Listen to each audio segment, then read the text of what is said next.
membawa Kristus kepada bangsa-bangsa dan bangsa-bangsa kepada gereja Tuhan. Beri dari segala yang telah diberikan kepada kamu. 1 November 2025, Roma bab 12 ayat 3 hingga 8. Aku berkata kepada setiap orang daripadamu, melalui kasih kurnia yang diberikan kepadaku, janganlah nilai dirimu lebih tinggi daripada sepatutnya, sebaliknya nilailah dirimu sewajarnya, selaras dengan kadar iman yang telah diberikan Allah kepada setiap orang. Sebagaimana tubuh manusia terdiri daripada beberapa anggota yang berbagai-bagai tugasnya dan bukan semua anggota itu mempunyai tugas yang sama, begitu jugalah kita yang ramai ini, semuanya anggota satu tubuh dalam Kristus, dan saling memiliki. Kita mempunyai kurnia yang berlainan menurut kasih kurnia yang diberikan kepada kita. Sekiranya kita dianugerahi kurnia untuk bernubuat, maka bernubuatlah menurut kadar iman kita. Kalau untuk melayani, gunakanlah dalam pelayanan kita. Jika untuk mengajar, gunakanlah dalam pengajaran.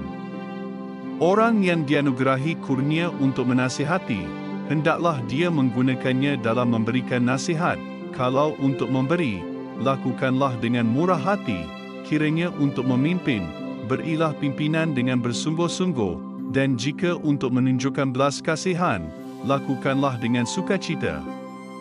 Tahukah kamu bagaimana perasaannya menjadi ahli keluarga Tuhan melalui iman kepada Yesus Kristus? Ia seperti berada di rumah bersama dengan Kristus sendiri.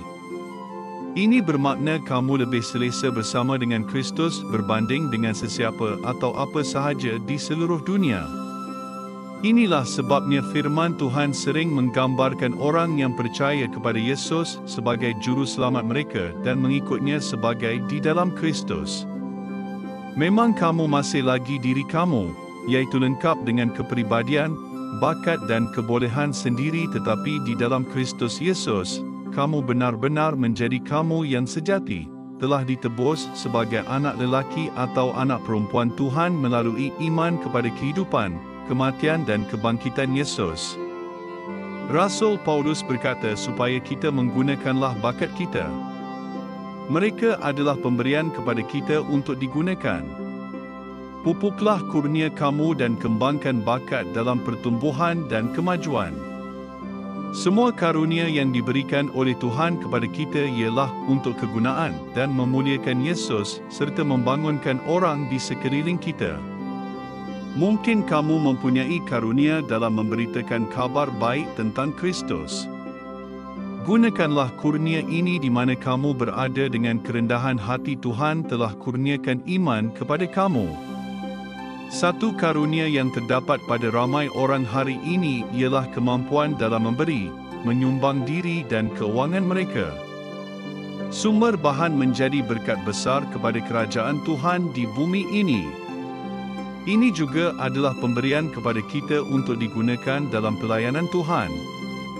Kepada mereka yang telah diberkati sedemikian, mereka dipanggil untuk memberi dan memberi dengan relanya, seperti yang dikatakan oleh Paulus. Dunia kita memerlukan semangat kasih yang sejati yang menjadi ciri tubuh Kristus. Paulus berkata bahawa tanpa ini, segalanya hanyalah gong tembaga yang berbunyi bising atau genta yang berdentang. Memberkati orang lain dengan kehidupan kita dan melakukannya dengan sukacita adalah cara menggunakan karunia dalam diri kamu apabila kamu berada di dalam Kristus. Anak-anak Tuhan yang setia, gunakanlah karunia kamu dengan sepenuh hati, sebagaimana Kristus telah memberikan dirinya untuk kamu dengan sepenuh hatinya. Kita berdoa, Bapa Syurgawi, pimpinlah saya di dalam Roh Kudus dalam melayan mereka yang lain dalam sukacita. Dalam nama Yesus saya berdoa. Amin.